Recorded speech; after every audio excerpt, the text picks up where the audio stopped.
Hello everybody and welcome to Nathan on Shuffle and to this, my newest episode of New Music Shuffle, the show where I talk about all of the albums that I've been enjoying over the course of the past month that I haven't been able to spotlight yet on my channel. So I tend to do these new album spotlights, every few weeks or so, where I talk about some of the big marquee prog albums that come out, the bands that I've fallen in love with and that I'm really excited about. But I'm always trying to uncover little hidden gems and new albums that are coming out that people are recommending and that I'm just interested in by hearing descriptions of and reading other prog sites. And so this New Music Shuffle show is kind of a way for me to collect all of these recommendations and tell you guys about them, tell you guys about the albums that I've been enjoying over the course of the past month that I think are worthy of your attention. And this is kind of a really good batch of albums this time around. I was trying to get this show out last week, but the month of May was kind of crazy. I had a lot going on in terms of vacations with my wife and a lot of overtime at work, taking up some of my time. So I've only been able to listen to music kind of in little bits and pieces here and there in between all of this time. And so I needed some extra time to kind of compile this list together. But these are all fantastic albums. I strongly recommend them all. Some of them probably deserved their own album spotlight as well. I just didn't have time to film that throughout the course of May, but this should be a fun show to put these all together into one show. Many of you may have heard of some of these albums. Some of these are pretty big, notable prog releases over this past month. So the first album I want to start with is Lobate Scarp's new album, You Have It All, which was released in early May 6th.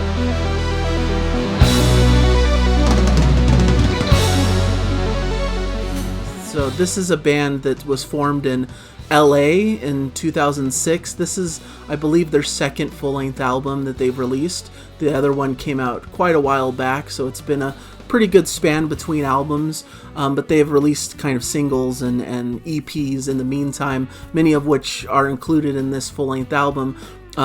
Adam Sears is kind of the main vocalist, keyboardist, writer of this project, and is joined by a bunch of other musicians. There's also a lot of guest musicians on the album that are notable in the prog community. You've got Jimmy Keegan on drums, Billy Sherwood on some vocals, John Davison from Yes on vocals, Ryo Okamoto, of course, from Spock's Beard fame, playing some piano, organs, and synths.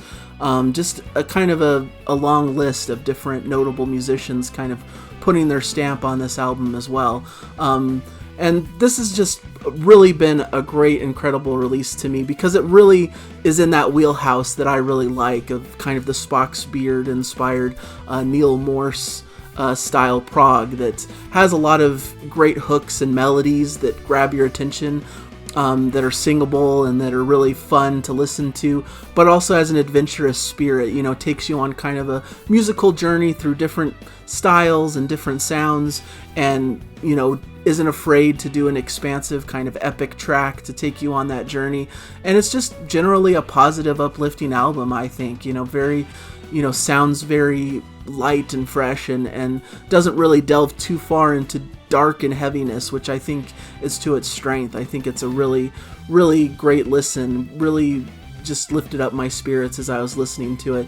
It kind of reminded me of the style of Pattern Seeking Animals, which I really loved, that came out this year as well. Just this band that has a propensity for hooks and catchiness and great fun melodies, but also expands it and is willing to go through adventurous different kinds of styles and formats and different kinds of instrumentation. Will take you on kind of this extended instrumental section and all of that kind of stuff. Just really fun music that's really a blast to listen to. So I recommend this strongly. It starts with a really cool instrumental Conduit, which kind of has a laid back and groovy feel, just kind of really eases you into the feel of the album in a great satisfying way, with a really cool focus on some violin, which comes up later in the album as well. I think that's a great touch on this album that brings an extra cool dimension to the music.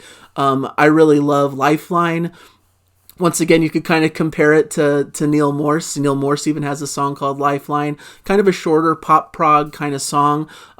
Definitely pleasant and uplifting, and it really comes at a great point in the track list. You Have It All is one of the longer tracks on the album. It has this cool, instrumental kind of folky vibe in sections, due again to that violin, which I really love. There's a great hook as well in that song, some great singing, and that's where John Davison, who's been singing with Yes, is focused on vocals for part of that section. So it's a really great track. And I love Our Test Tube Universe is another one to point out.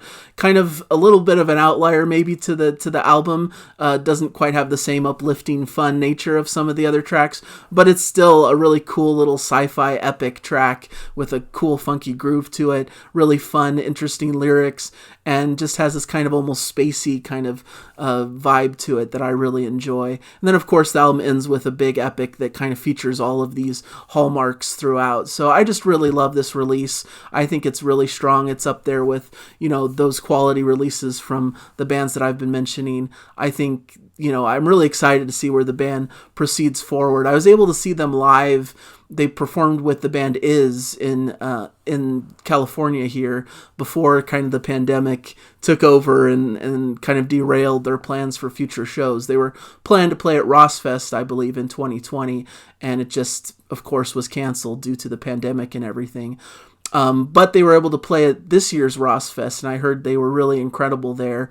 So it's a band I hope that's on the rise and that has plans for the future, because there's a lot of promise here and a lot of great stuff that's right in my lane of what I love about progressive music. Just that fun, infectious spirit, catchy melodies and fun hooks, but also adventurous and willing to explore and go into different styles, wear some of its influences on its sleeve, but in a positive way, but also putting its own stamp onto it as well. So really a positive album that I really strongly recommend to everybody who likes that style prog.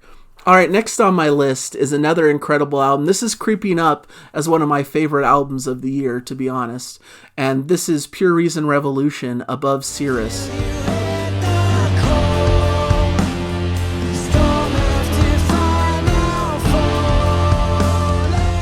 Now, this probably deserved its own spotlight, but I just didn't have the time to get it out in May, so I kind of am reserving it here for this spot. Pure Reason Revolution is a British rock group formed at Westminster University in 2003. They were notable back in those days for quite a few years and a few albums, but kind of put the band on a hiatus for quite some time, but have re-emerged in quite a fascinating, cool way in recent times in 2020 with their album Eupnia. This is their second album since that kind of hiatus, called Above Cirrus. It's really a wonderful album that's just really fun to listen to. It's very heavy, to be honest. It's very much a heavy album that has a darker atmosphere. It has that kind of vibe to it. But I think what's really fascinating about the album is that it's balanced with this really beauty in the style of the harmony vocals and kind of using some pop-centric kind of hooks and melodies as well to kind of bring a lightness into the darkness, which is this interesting kind of light and shade kind of feel to the music that really, really speaks to me. Our Prism is an awesome heavy opener with powerful singing and textures. A great song that really brings the energy right off the bat. It kind of reminded me in parts of Tool and kind of those heavier prog bands. I really appreciated that. New Kind of Evil is kind of the first single that they released, and really just sounds like a classic from the band from their dark third period. It's just a really great track. It leads to kind of a Pink Floyd kind of groove, which I love that they're able to do. They're able to do this kind of hard-hitting, heavy, atmospheric, dense stuff, but then they're able to kind of pull it back and do these kind of light, groovy, kind of vibey feels to it as well. I really love Cruel Deliverance. Gives a little bit of a break between the onslaught of heaviness of some of the tracks that come before and after it. Great harmony vocals, super cool. It kind of builds at the end with this kind of dark, heavy vibe coming out. Really, really interesting stuff. And Scream Sideways might be one of my favorite tracks of the year. It's really an incredible track. It's 10 minutes long and it goes through so many different sections and movements. It kind of has this extended instrumental beginning with the dark atmosphere going on, but really varied and interesting. The vocal harmonies come in with some great melody. One of my favorite sections for the vocals. and it's has this kind of electronica feel in sections, kind of this stop and start kind of, dubstep kind of thing for a brief second that I think Frost does so well on their more recent albums.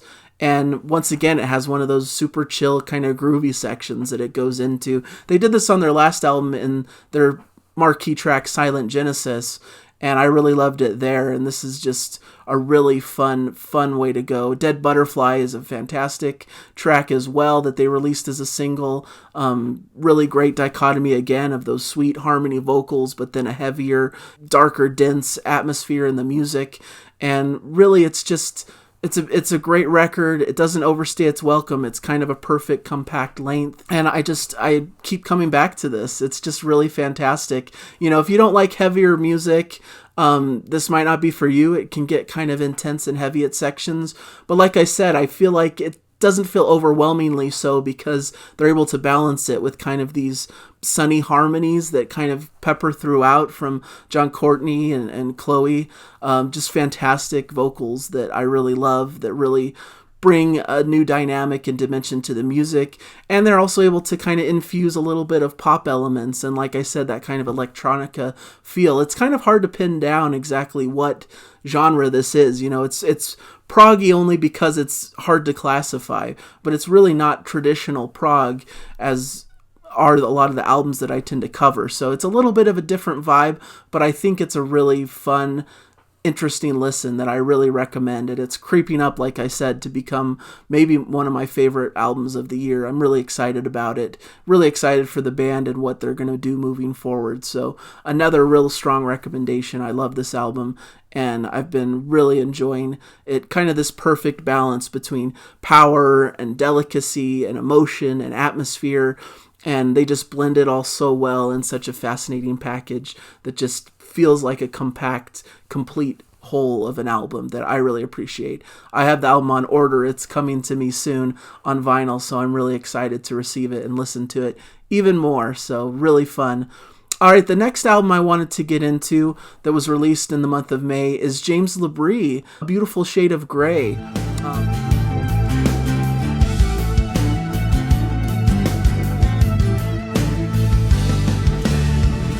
James LaBrie, of course, is the vocalist of Dream Theater, a very notable figure in the prog community.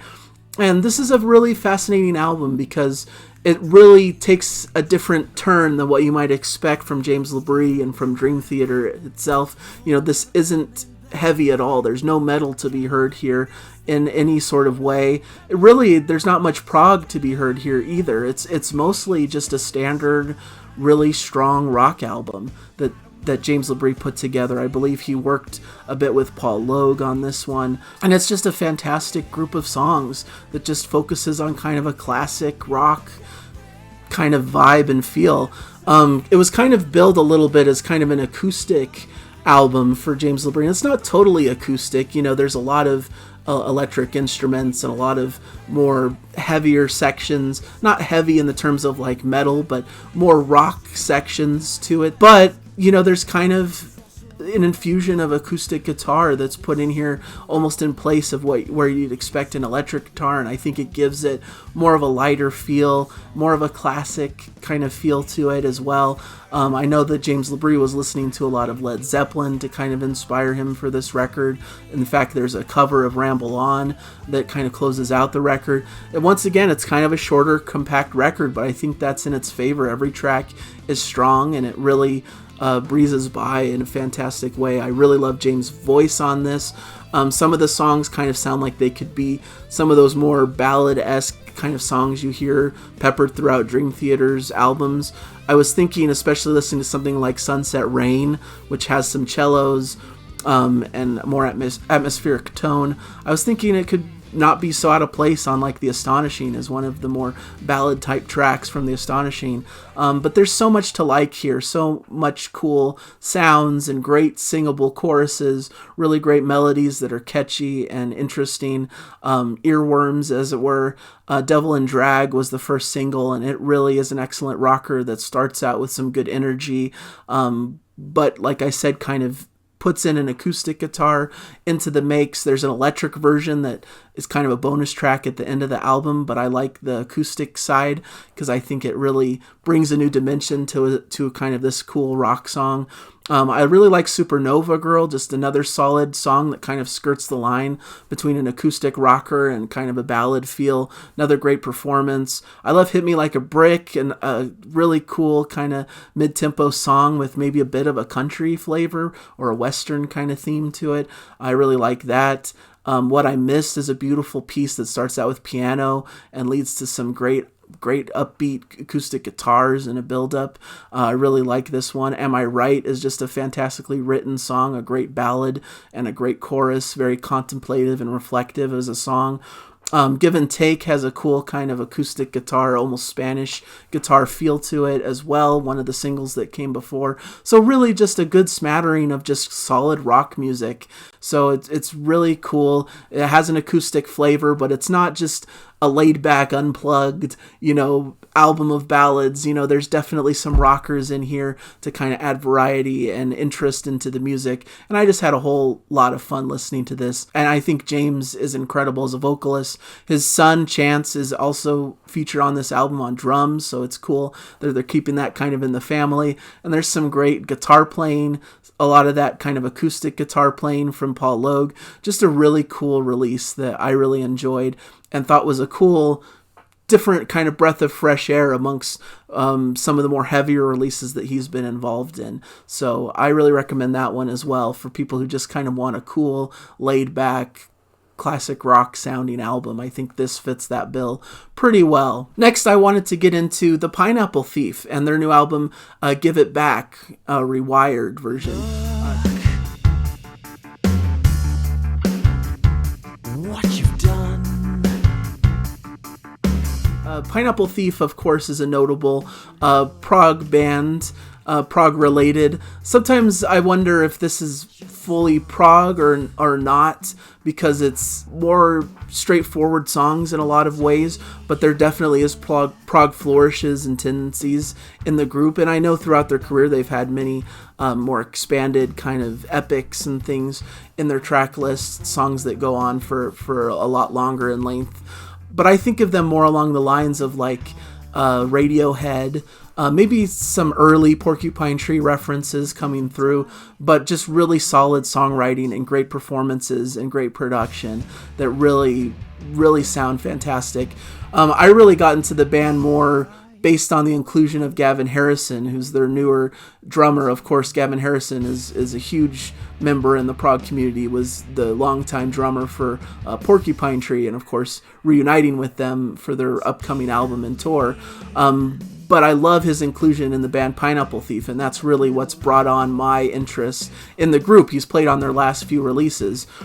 So basically that's kind of where this project stemmed from, this is them delving into their back catalog and pulling out some of these songs and reworking them with Gavin Harrison on drums and just maybe boosting up the production values and reworking them in ways based on the more modern configuration of the group. And so it's kind of an interesting compare and contrast kind of experiment of like hearing this new version, comparing it with the older version, see what's changed, and if you prefer the newer over the older version. But for someone like me who's not super familiar with their back catalog, I feel like this is almost a good entry point to the modern era of the group, because it's almost like a greatest hits album without being one, because it features so many different flavors and things throughout their discography that I think is really fascinating. And it's just, every track is really fantastic on the album. It sounds really good. Wretched Soul is such a solid opener, a good driving anthemic rock song with a little bit of prog flourishes. Build a World is a cool track that kind of has these strings and marimbas leading to a nice build-up throughout the song. Start Your Descent is a great slower ballad with great vocals from Bruce Sword. I really love 137, a groovy little song that kind of gets hypnotic and dark towards the end. Boxing Day is a great feel of a song as well, more contemplative.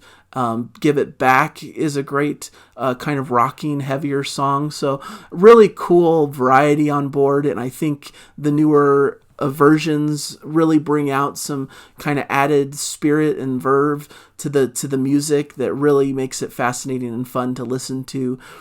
So if you're interested in kind of the comparison, taking the newer versions, comparing them to the older versions and seeing what changed, this could be a good fun record for you. And it's a fun record for someone who's new to the group and who's discovering them, especially with the inclusion of Gavin Harrison and really, wanting to kind of get a smattering of their songs from throughout their career. You kind of get that here, but done in a more contemporary, modern feel, with Gavin Harrison really adding a lot to the music because of his impressive drum performance. He's just so great. Even when the drums, you might think it's kind of a straightforward drum pattern or groove, he's able to add things to it that make it feel much more interesting, and it's just kind of a great skill that he's had that I think elevates these pieces to such a great degree. I was excited enough about this one that I did actually pick it up during my trip that I had, so I have it on vinyl. I haven't really cracked open the vinyl version yet. As you can see, it's kind of still in the wrapping here, but I'm excited to get into and hear it more. All these albums, I'm just really excited to listen more and to hear more from them. Those were kind of the main big prog releases that I kind of wanted to cover. Now I'm getting into a couple of quick hits of albums that maybe aren't as prog, but I wanted to mention because I've been loving them and think they're fantastic. The one I want to talk about next is Everything Everything and the album Raw Data Feel.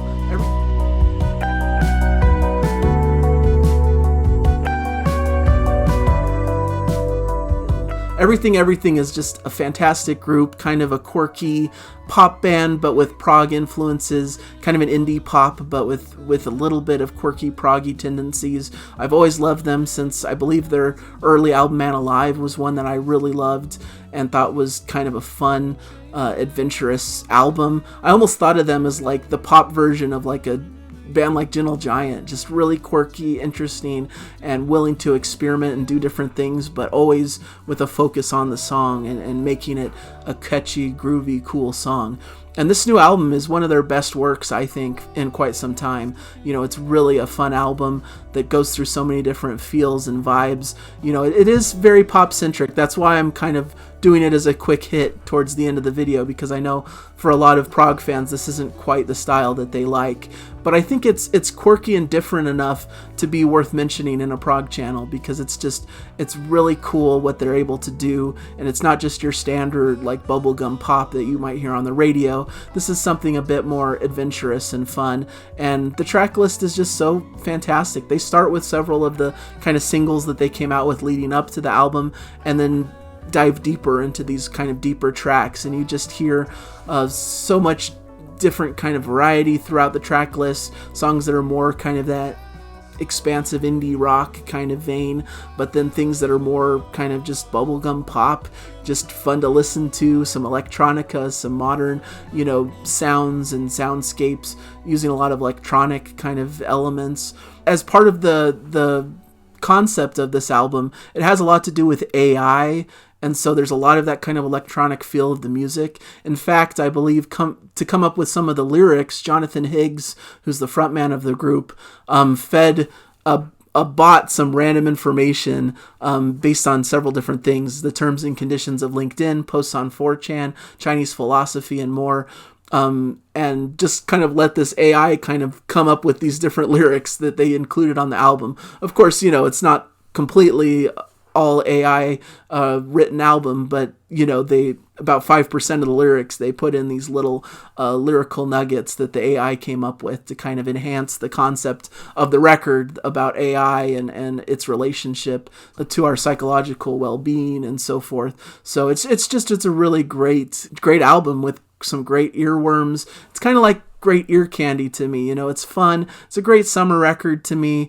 There's some darker meanings and darker tracks, but to me the vibe is just a little bit lighter and more poppy, just because of the nature of the pop sound in their stuff. But I really love it. And so I wanted to mention it and mention that I've really been enjoying that one. Another one I wanted to mention is the Family Crest and their new album, The War Act 2.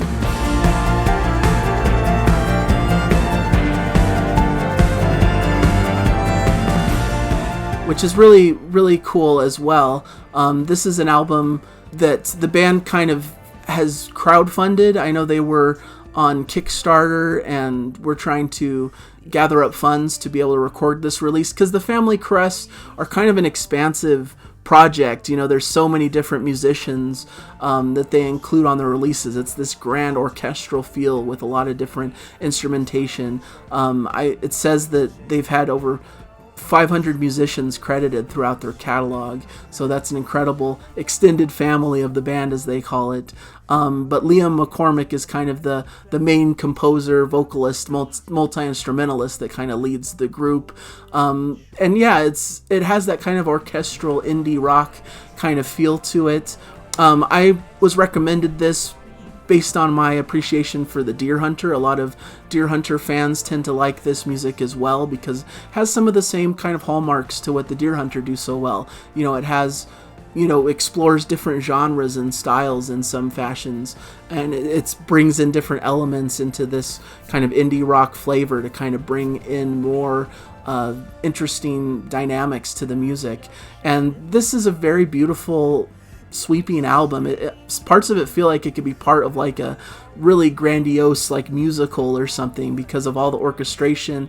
There's kind of a waltz style feel to In Your Arms Tonight, which is a very beautiful sounding song. I Sleep With the Windows Open is a pastoral opening to the song.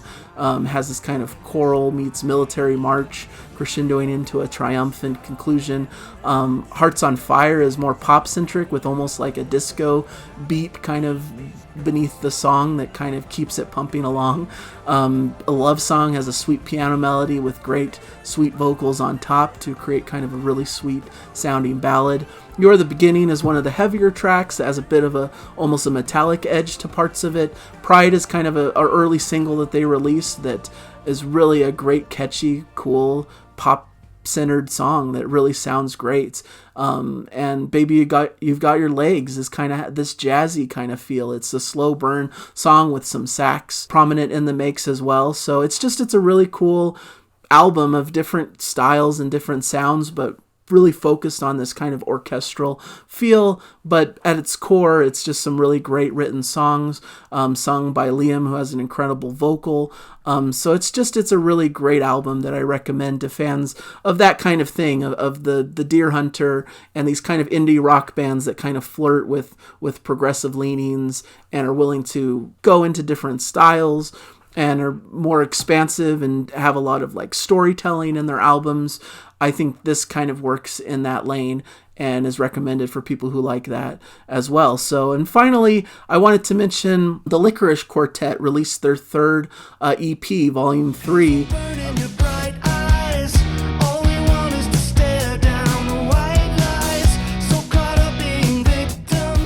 The Lickerish Quartet is like a power pop group, very similar to Jellyfish, and harkening back even to the 60s with some kind of melodies and harmonies not unlike the Beach Boys and the Beatles, all of the kind of classic old school pop rock kind of music. This is kind of where this comes from. It has members actually from Jellyfish, so it's almost kind of a reunion of Jellyfish in some ways. Not a full band reunion, but a reunion of some of its members. So it's the Threesome Volume 3.